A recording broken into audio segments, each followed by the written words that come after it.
नमस्कार, Satara 7 star news चॅनलमध्ये आपले सहर्ष स्वागत आहे। आले उत्पादक शेतकऱ्यांसाठी आमदार शशिकांत शिंदे यांचा पुढाकार। जुने नवीन आले खरेदीवरून विधान परिषदेत उठवला आवाज। आले खरेदी करतेवेळी व्यापारी जुने आणि नवीन असा भेद करून सर्वसामान्य शेतकऱ्यांची अडकवणूक करत आहेत।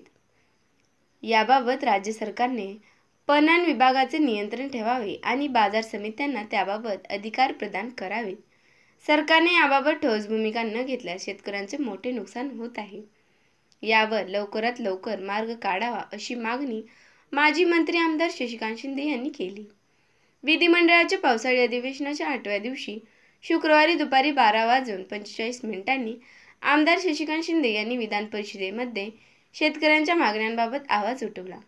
शेतकरी आणि बाजार समिती यांचे नाते चांगले आहे आणि असले पाहिजे, मात्र खाजगी बाजार भावाप्रमाणे बाजार समित्यांमध्ये शेतकऱ्यांना दर मिळाला पाहिजे, यासाठी राज्य सरकारने प्रयत्न करण्याची आवश्यकता त्यांनी व्यक्त केली। संपूर्ण महाराष्ट्रात विशेषतः सातारा जिल्ह्यात आले व्यापारी आले खरेदी करताना जुने आणि नवीन असा भेद करत आहेत। त्यातून शेतकऱ्यांचे नुकसान होत असून ठिकठिकाणी आंदोलनाची भाषा बोलली जात आहे। बाजार समित्या यामध्ये भूमिका घेऊ इच्छित आहेत, मात्र सरकारचे धोरण आणि कायदे त्याला आड येत आहेत। त्यामुळे राज्य सरकारने पणन विभागाचे नियंत्रण ठेवण्याची नितांत गरज असून बाजार समित्यांना अधिकार द्यावे, जेणेकरून आले उत्पादक शेतकऱ्यांचे नुकसान टाळणार नाही, असे त्यांनी स्पष्ट केले। नंतर अशा पद्धतीने शेतकऱ्यांचा जुना नवा करत असेल त्याच्याबद्दल आपण आज दुपारी 3 वाजता 3:30 वाजता आपण बसू आणि याच्यावर अंतिम निर्णय घेतला जाईल। दुसरं आपण जे बोलले की मार्केटच्या बाबतीत, तर मार्केटच्या बाबतीत आपण 10,700 पर्यंत जो मार्केट रेट होता 7,000 च्या ऐवजी त्याच्याही तुलनात्मक हे करून 153 खरेदी केंद्र चालू केले।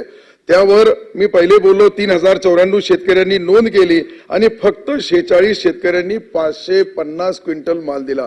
कदाचित आपल्या पेमेंटला थोडा वेळ असेल किंवा काही तांत्रिक त्याच्यामध्ये अडचणी असेल तर निश्चित त्याही दूर केल्या जाईल, परंतु व्यापाऱ्यामध्ये जी तेजी मंदी येते ते दररोजचा 3 दिवसाचा भावाची तुलना करून आपण त्याचा प्रचार बाजारमध्ये असेल तिथे करू, मार्केट कमिटीमध्ये करू, ज्या ज्या ठिकाणी डिजिटल बोर्ड असतात, कारण की प्रत्येक 3 दिवसाला बदलणारा रेट आहे, म्हणून त्याचा आपण ही माहिती जरूर करू। विरोधी पक्ष नेत्यांनी सांगितल्याप्रमाणे त्यालाही मी हे उत्तर दिलं आणि शशिकांतरावजी आपण भी सांगितलं तुमच्या सातारा जिल्ह्यामध्ये अशा पद्धतीने नवा जुना आल्याचा पिकाच्या बद्दल करत असेल तेही तपासून आजच्या आज 3 वाजेला निर्णय घेऊ।